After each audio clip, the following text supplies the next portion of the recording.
9 life lessons. You might find some of this stuff inspiring, you will definitely find some of it boring, and you will definitely forget all of it within a week. 1, you don't have to have a dream. Americans on talent shows always talk about their dreams. Fine, if you have something you've always wanted to do, dreamed of, like in your heart, go for it. After all, it's something to do with your time, chasing a dream. And if it's a big enough one, it'll take you most of your life to achieve, so by the time you get to it and are staring into the abyss of the meaninglessness of your achievement, you'll be almost dead, so it won't matter. I never really had one of these dreams, and so I advocate passionate dedication to the pursuit of short-term goals. Be micro-ambitious. Put your head down and work with pride on whatever is in front of you. You never know where you might end up. Just be aware the next worthy pursuit will probably appear in your periphery, which is why you should be careful of long-term dreams. If you focus too far in front of you, you won't see the shiny thing out the corner of your eye.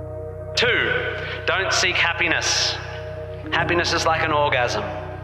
If you think about it too much, it goes away. Keep busy and aim to make someone else happy, and you might find you get some as a side effect. We didn't evolve to be constantly content. Contented Homo erectus got eaten before passing on their genes.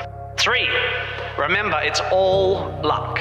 You are lucky to be here. You are incalculably lucky to be born, and incredibly lucky to be brought up by a nice family that helped you get educated and encouraged you to go to uni.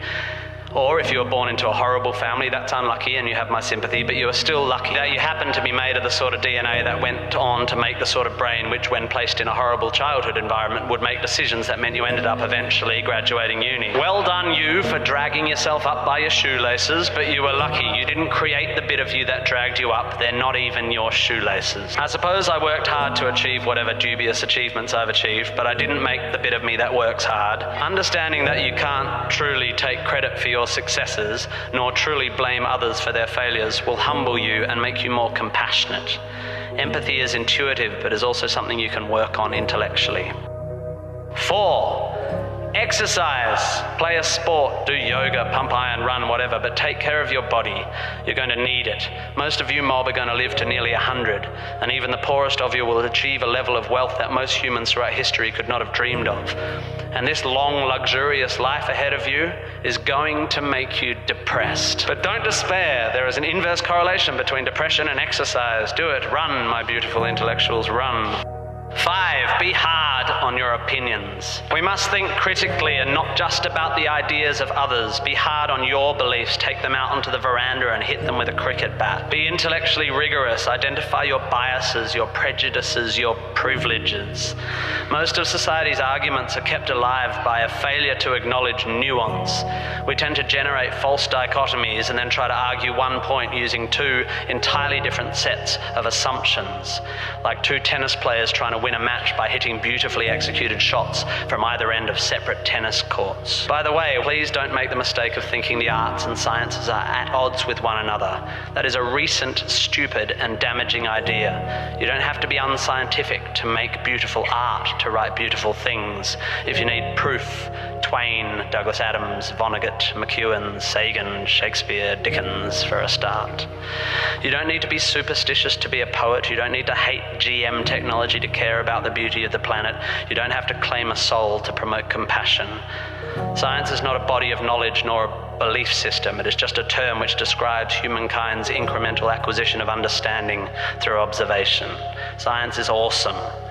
The arts and sciences need to work together to improve how knowledge is communicated. 6, be a teacher. Please, please, please be a teacher. Teachers are the most admirable and important people in the world. You don't have to do it forever, but if you're in doubt about what to do, be an amazing teacher. Even if you're not a teacher, be a teacher. Share your ideas. Don't take for granted your education. Rejoice in what you learn and spray it. 7, define yourself by what you love. I found myself doing this thing a bit recently where if someone asks me what sort of music I like, I say, well, I don't listen to the radio because pop song lyrics annoy me. Or if someone asks me what food I like, I say, I think truffle oil is overused and slightly obnoxious. And I see it all the time online, people whose idea of being part of a subculture is to hate Coldplay or football or feminists or the Liberal Party. We have a tendency to define ourselves in opposition to stuff. As a comedian, I make my living out of it. but try to also express your passion for things you love. Be demonstrative and generous in your praise of those you admire. Send thank you cards and give standing ovations. Be pro stuff, not just anti stuff. 8. Respect people with less power than you. I don't care if you're the most powerful cat in the room. I will judge you on how you treat the least powerful. 9. Finally, don't rush. You don't need to already know what you're going to do with the rest of your life.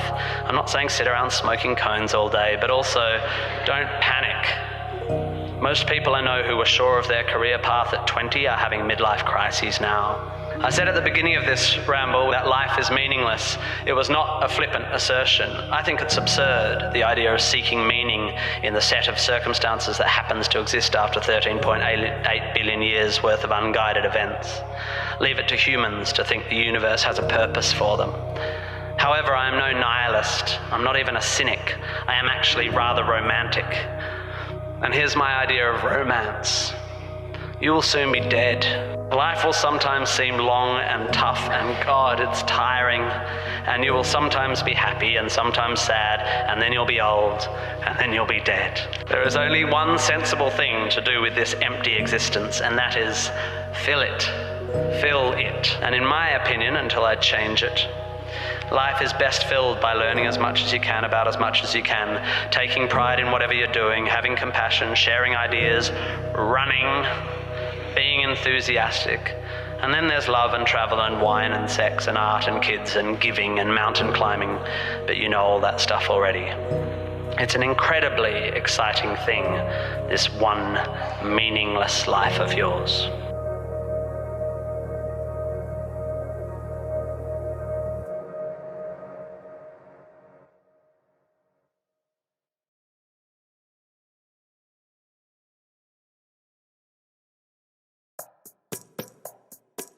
Mm-hmm.